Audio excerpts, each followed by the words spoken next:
Question. This is something that we went over in lab, and today we're going to start looking at some other aspects of the male reproductive system. And so the question is, what's the primary sex organ in male? Okay.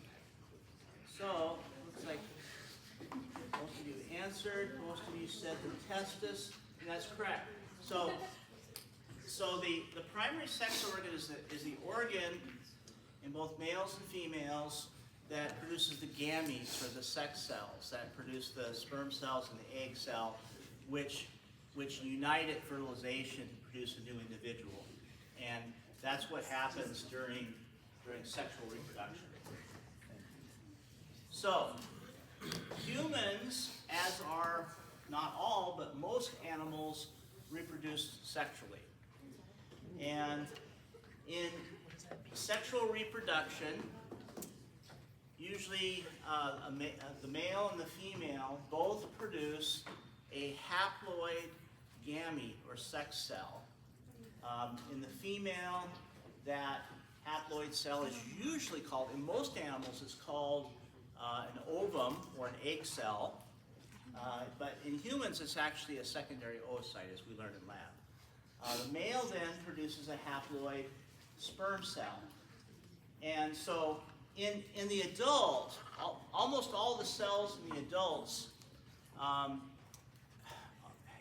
two sets of chromosomes, one of which was inherited from that person's mother, and one of which was inherited from their father. And at fertilization, those chromosomes are combined to produce what's called a diploid individual. It's diploid means there's two sets of chromosomes. So the fundamental chromosome number in humans is 23. That's how many you inherit from either your mother or your father. So when they combine, it gives you a total diploid number of 46. All right. So during the development of the oocytes and the sperm cells, at the end of meiosis one, the secondary oocytes and the secondary spermatocytes inherit the haploid number of chromosomes, which is 23. And then during the second division of meiosis, the chromosomes split, so there's no further reduction after the point of the secondary oocytes and secondary spermatocytes. So, at fertilization, when the sperm nucleus unites with the egg, that forms a new diploid individual. And that fertilized egg, which is called a zygote, starts dividing, and that produces all of the somatic cells of the human body. So that's the pattern in most all sexually reproducing animal species. There are some simpler organisms that can reproduce asexually. In asexual reproduction doesn't involve meiosis. Asexual division just involves mitosis. It's just a splitting of cells. So in like some simple single-celled organisms, the cell just simply splits, and that basically makes two clones of itself, and that's what's called asexual reproduction. The advantage of sexual reproduction is that during meiosis, there's a random aggregation of maternal and paternal chromosomes in each of the secondary oocytes and the secondary spermatocytes, and so that random aggregation of those chromosomes produces more genetic variation. And so not all of the offspring are going to be identical. The disadvantage of asexual reproduction is that all the offspring are clones, so they're identical. And if the conditions are not favorable for one of those individuals, then it's going to be unfavorable for all of them, and none of them may survive.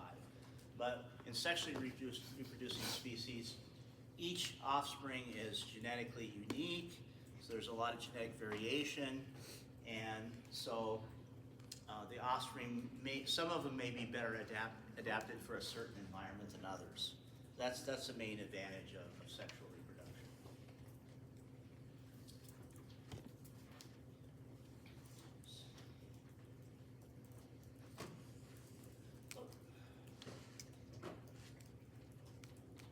Okay, so in lab, we went through the process of spermatogenesis. And so I just want to quickly review this because there may be one or two questions about this on our final exam. As I said in lab, I may ask some questions from lab since we don't have much time in lecture left. So in males, the process starts out with diploid cells called spermatogonia. And these cells are constantly dividing by mitosis to produce new spermatogonia.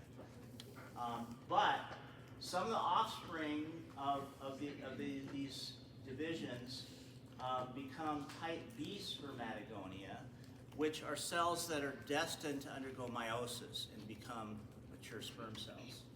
So these type B spermatogonia get quite a bit larger than the type A spermatogonia. And when they become larger and move further away from the basement membrane, they're called primary spermatocytes. Those primary spermatocytes are the cells then that directly undergo meiosis, which involves two consecutive divisions called meiosis 1 and meiosis 2.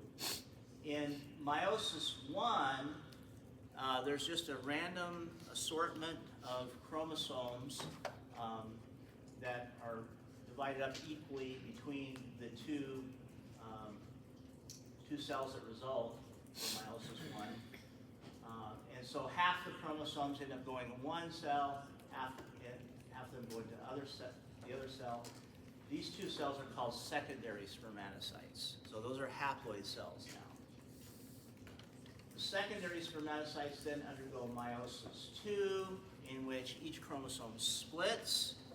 So there's actually a doubling of the number of chromosomes, but half of those chromosomes from each secondary spermatocyte go in one cell, half go in the other, and so you end up with a total of 4 haploid spermatids. Those spermatids then undergo a process called spermiogenesis, which involves a loss of most of their cytoplasm, and they grow a tail to become a mature sperm cell. So the sequence of stages that they go through starts out with a spermatogonium, which becomes a primary spermatocyte. Primary spermatocyte divides to become 2 secondary spermatocytes, they're haploid. Each secondary spermatocyte divides to produce 2 spermatids, so you end up with a total of 4 spermatids. And then these undergo a transition to form mature sperm cells. Okay? Now, in addition, there are 2 other important cells that are essential for proper sperm cell development. The first, which is this long cell here that's kind of a tan color, or a yellow, kind of a yellow straw color, I guess you call it, is a sustentacular cell, which is also known as a nurse cell or a Sertoli cell. These sustentacular cells transport the developing sperm cells towards the lumen of the seminiferous tubule. It also produces fluid, which helps the sperm to be transported through the lumen and into the epididymis. The Sertoli cell also, and I didn't mention this in lab, it was something I forgot to mention, so I'll mention it now. The Sertoli cells actually become linked to each other at about the middle of the wall of the seminiferous tubule. And it forms what's called a blood-testis barrier. That prevents the mature sperm cells that are in here from being in contact with substances that may have come from the blood that are on the outside of the seminiferous tubule. So this blood-testis barrier is sort of similar to the blood-brain barrier in the brain, which prevents brain cells from being exposed to toxic substances in the blood might be toxins from bacteria, for example, or drugs, for that matter. And there's very little that can usually cross the blood-testis barrier or the blood-brain barrier, except for oxygen and carbon dioxide and some nutrients. So a lot of drugs, like antibiotics, can't cross the blood-brain barrier, nor would they be able to cross the blood-testis barrier. And then finally, a fourth function of the sustentacular cells that we'll talk about today is that they secrete a hormone called inhibin. And inhibin is involved in the regulation of the male reproductive system. And inhibin is also produced in the ovaries, in the female, and it's also involved in the regulation of the hormonal regulation of reproduction in females as well. Not the inhibin produced by the sustentacular cells. That doesn't affect the female reproductive system, but inhibin is also produced in the female and plays a role in reproduction in the female. And then there's another one that is actually located like right here in between the seminiferous tubules. There's another cell called an interstitial cell. And those are essential for spermatogenesis because the interstitial cells produce the hormone testosterone, which is called an androgen. It's a male hormone. And spermatogenesis is stimulated by testosterone. Without testosterone, spermatogenesis cannot occur. Okay. Testosterone also produces the male external characteristics like facial hair, leaner body mass, and higher aggression. So this is just a summary of the functions of the sustentacular cell. Forms the blood-testis barrier, transports developing sperm cells towards the lumen of the seminiferous tubule. It removes excess cytoplasm from spermatids, and it produces the hormone inhibin. And inhibin inhibits FSH release. And FSH is the hormone in the male that stimulates testosterone production. We'll see that a little bit later here today. And again, interstitial cells secrete testosterone, which is needed to promote sperm cell production. This is the structure of testosterone. You may notice it's very, very similar to a lot of the steroid hormones like estrogen and progesterone. The reason for that is most all of the steroid hormones are produced from cholesterol. And cholesterol is made up of 4 ring-shaped structures of carbon. There's 3 5-carbon rings, or 6 carbon rings and 1 5-carbon ring. And to make the different steroid hormones, you just add different functional groups to that backbone. So this is a photomicrograph of a cross-section through part of the wall of a seminiferous tubule that I showed you in lab. So the cells that start out the process of spermatogenesis are right next to the basement membrane. They're these small dark cells. Those are spermatogonia. Some of them, which are called the type B spermatogonia, start growing larger and become primary spermatocytes. And that's just a process of growth. The primary spermatocytes aren't a direct result of the cell division. They're just a result of the type B spermatogonia growing larger. So primary spermatocytes then divide in meiosis 1 to produce these smaller cells, which are secondary spermatocytes. And then the secondary spermatocytes divide again in meiosis 2 to produce spermatids. And these little dark specks you see like up here are spermatids. These are spermatids that are in the process of spermiogenesis, in which they lose most of their cytoplasm and they grow a tail. And then eventually those spermatids are going to become mature sperm cells. By the time they get mature, they're usually, the head is just stuck into the little recess in the sustentacular cell right next to the lumen. Usually the tails kind of hang out in the lumen, so these are the tails of either mature sperm or nearly mature sperm. All right, so next we want to look at the regulation of reproduction of the male. In the male, the hormonal regulation of reproduction is pretty straightforward, at least compared to the female. Because in the male, spermatogenesis occurs pretty much continuously from puberty until death. And so it occurs pretty much constantly. There's no cyclical increases and decreases of hormones like you see in the female.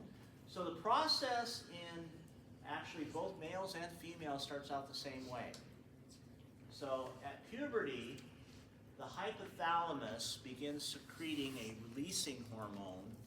It's called gonadotropin releasing hormone, or GnRH. And gonadotropin releasing hormone travels down through a portal vein to the anterior pituitary, and that stimulates the release of two anterior pituitary hormones. Those two hormones are right here. They're LH, which stands for luteinizing hormone, and FSH, which stands for follicle stimulating hormone.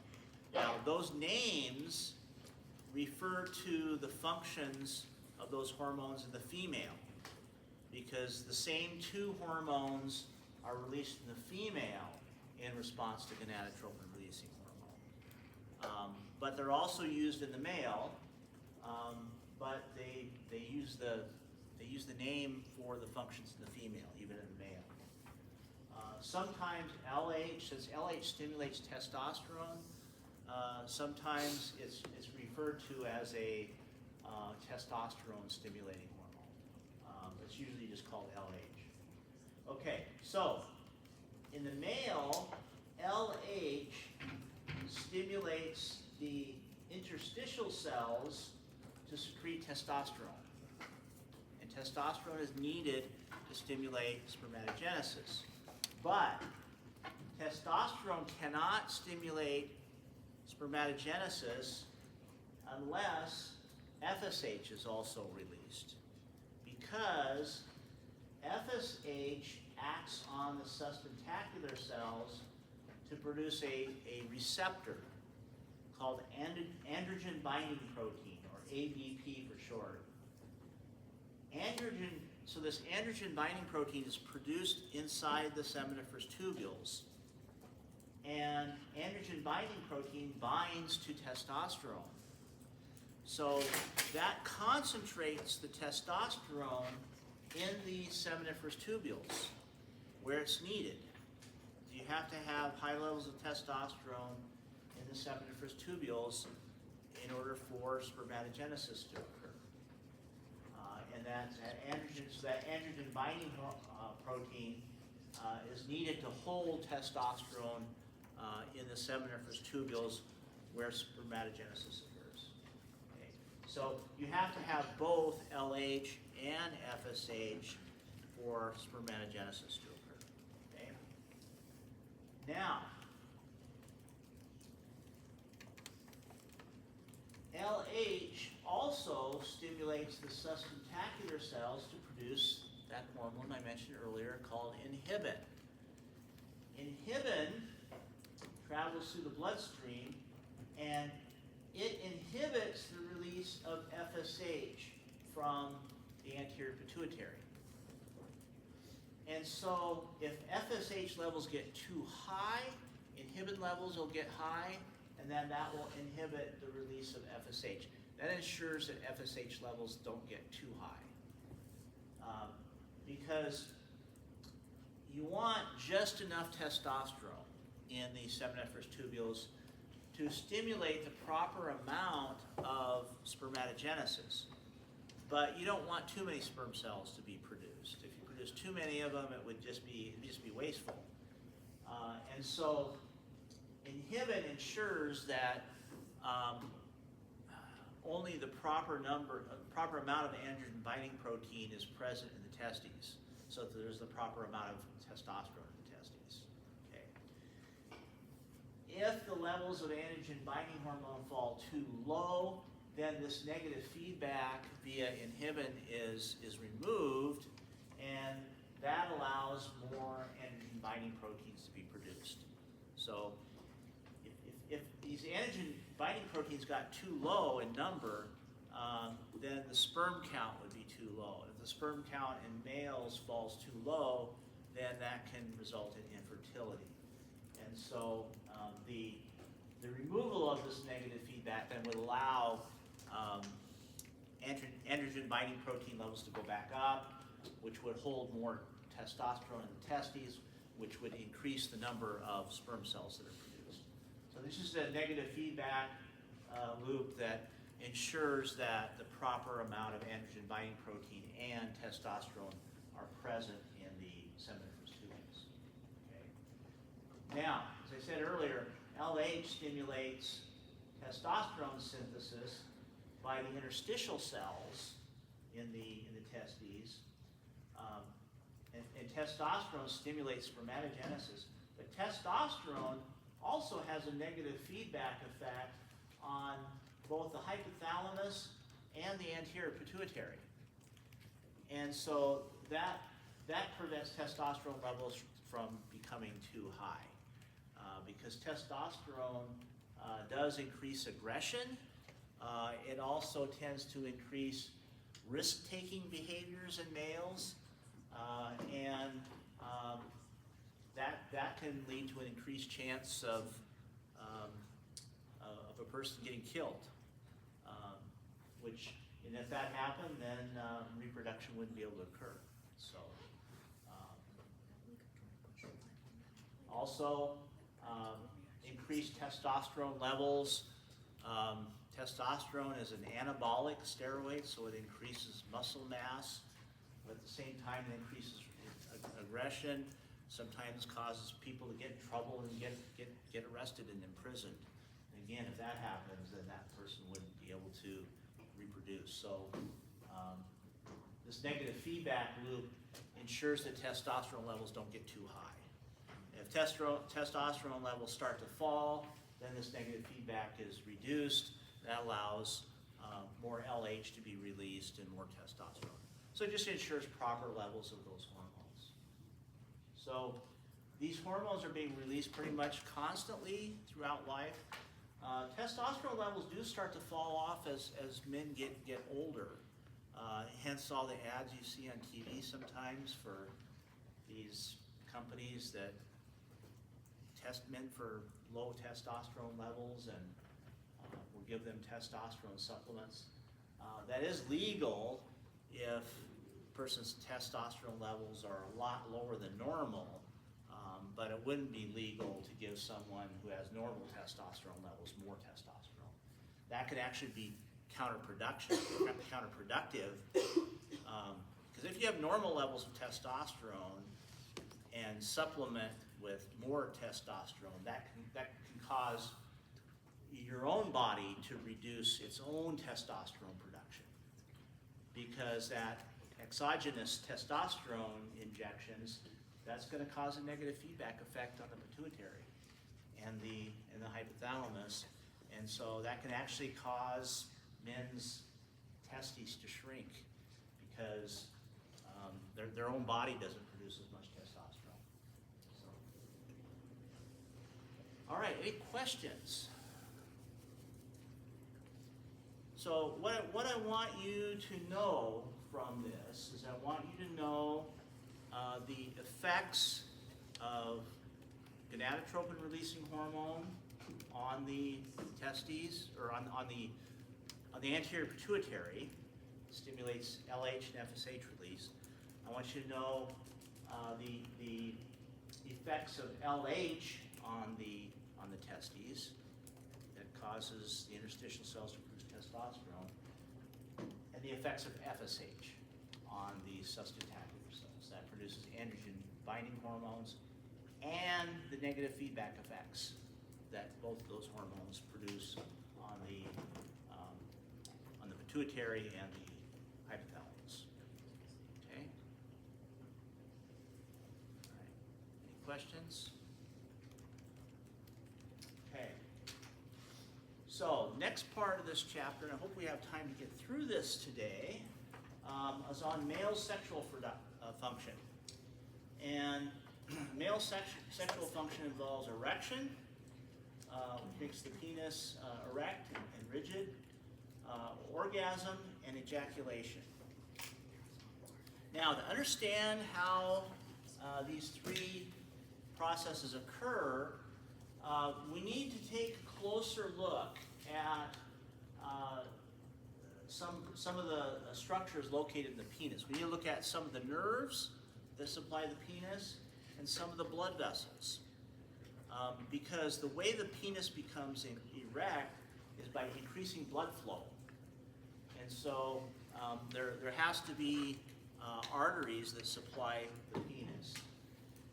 And so the blood that flows into the corpora cavernosa and the corpus spongiosum to cause an erection come from the internal iliac arteries, which is a branch of the common iliac arteries right at the base of the aorta.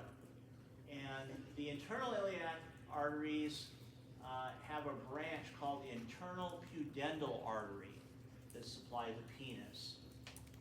And this internal pudendal artery has two branches inside the penis. There's a dorsal artery. There's a pair of dorsal arteries right here and right here on the dorsal side of the penis. And then there are a pair of there's another pair of arteries on the inside of the corpora cavernosa. And then there's also sort of a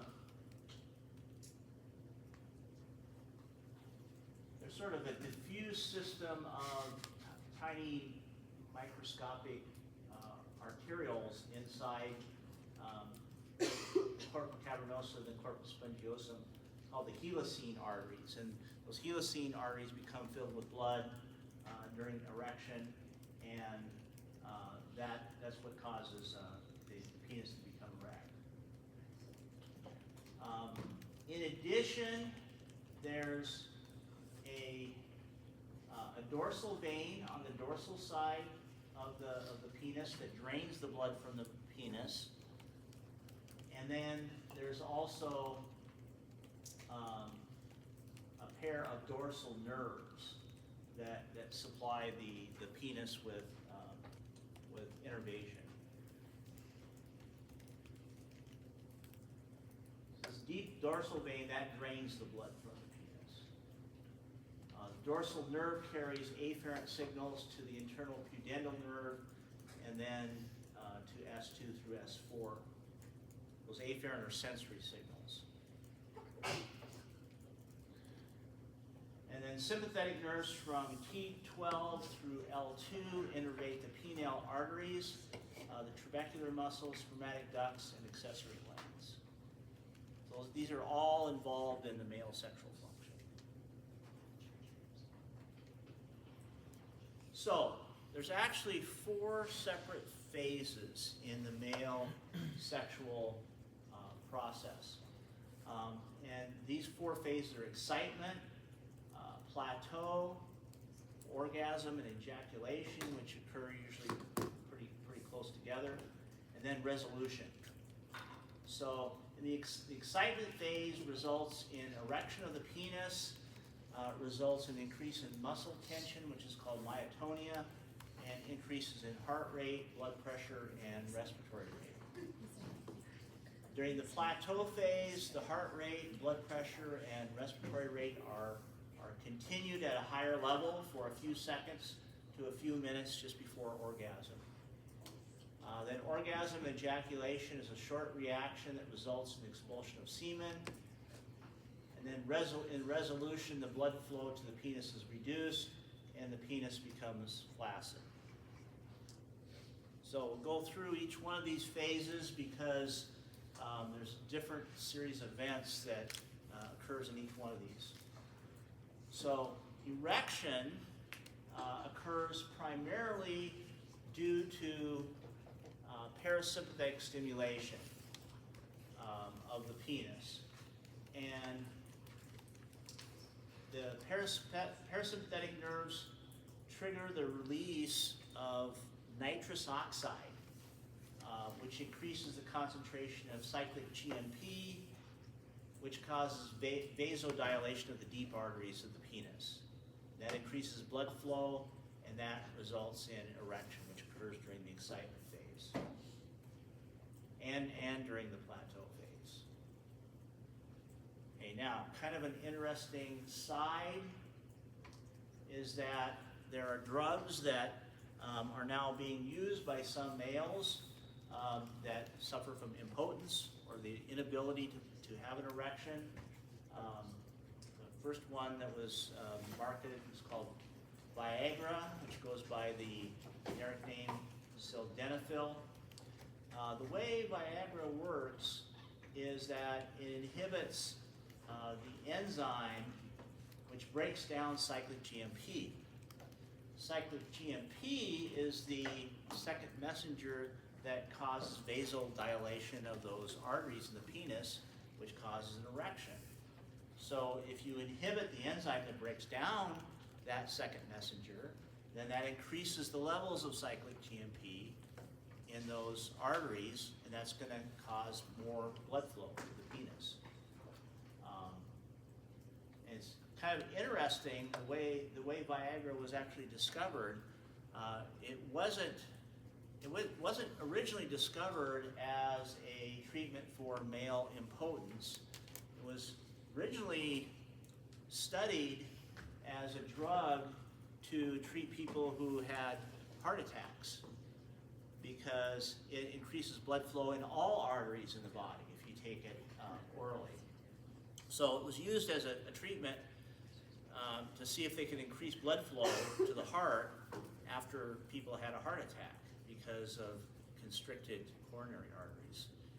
And they found in some of the male patients that they had tested it on who had had heart attacks, they noticed that they commented that it increased their sexual function, increased their ability to have an erection. And so they started marketing it for that other side effect that it was producing.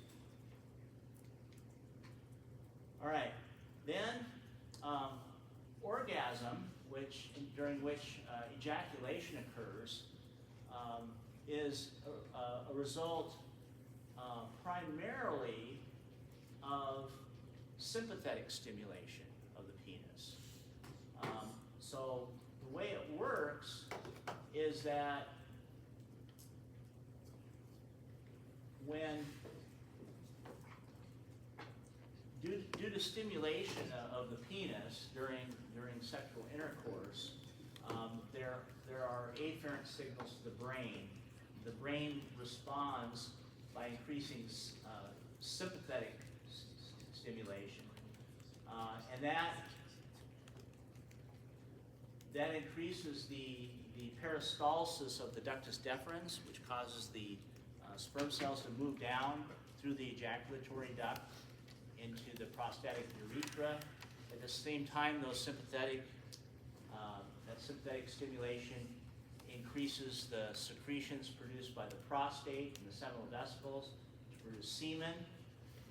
That causes the semen to move down to the urethra. That stimulates stretch receptors in the urethra, which produces afferent signals that travel up to the spinal cord. That produces a reflex, which stimulates efferent somatic fibers, which causes muscles surrounding the penis to contract rhythmically, which causes expulsion of the semen. In other words, ejaculation. So there's three different functional parts of the nervous system that are involved in male sexual function. The first one is the parasympathetic division. That causes erection. The second one is sympathetic stimulation. That causes the sperm to move down through the ejaculatory duct and into the urethra, and that increases that causes the release of secretions from the prostate and the seminal vesicles. And then the third one is ejaculation is caused due to a reflex that stimulates efferent or motor somatic signals through branches of the spinal nerves that cause contractions of skeletal muscles surrounding the penis, which cause ejaculation. So it takes really both divisions of the autonomic nervous system as well as nerves of the somatic division for male sexual function. So again, I'd like you to know the effects of the parasympathetic stimulation on the penis, the role of the sympathetic nerves in it's called emission, which is the movement of the semen down in the urethra, and then the function of the efferent or motor somatic fibers on ejaculation.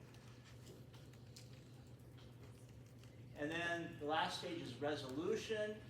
In resolution, the sympathetic stimulation constricts the internal pudendal artery, which reduces blood flow to the penis. And then blood starts draining out of the penis, and the penis becomes flaccid again. All right, well, let's do some review questions now, and then that will be the end of chapter 27. Whoops.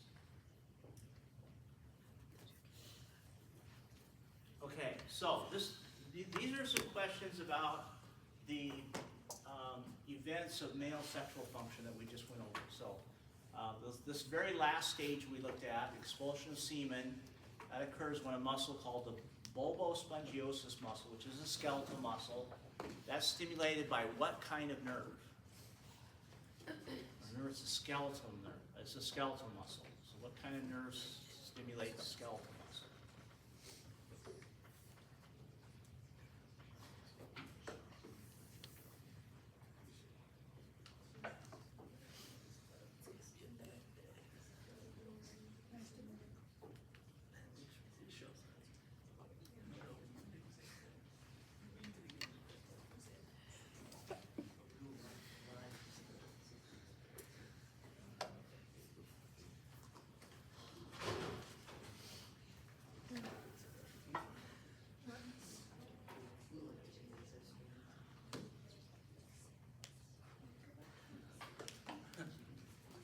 Let's go ahead and take a look at the answers.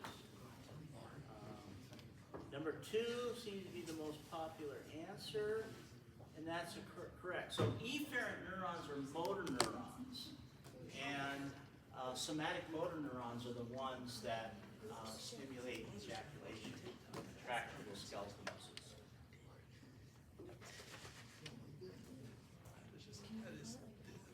Okay. This one, I don't think we went over this one. Let's skip this one. Okay. All right, so what causes erection of the penis? Or what, I guess which artery is it involved?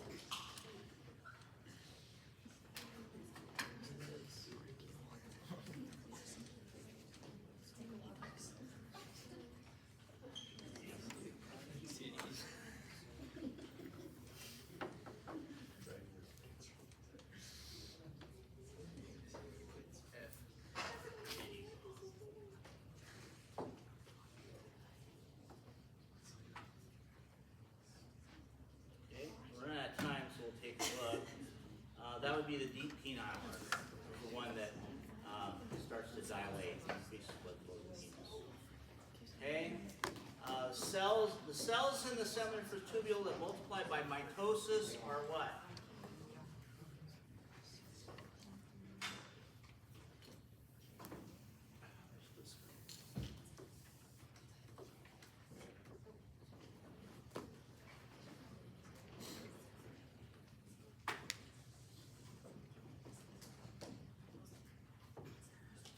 By the way, does anybody know, is the softball team playing right now?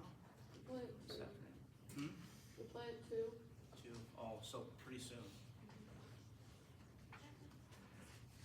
So, all right, well, we're about out of time, so let's take a look.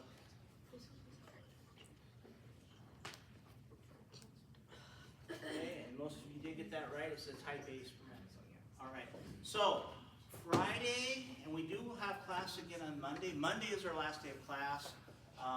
Well, Friday we'll be going over the female reproductive system, and Friday, we may have to continue a little bit of that on Friday, and then we'll do some review. Or I mean, on Monday. Monday we'll continue, finish up chapter 28, and then do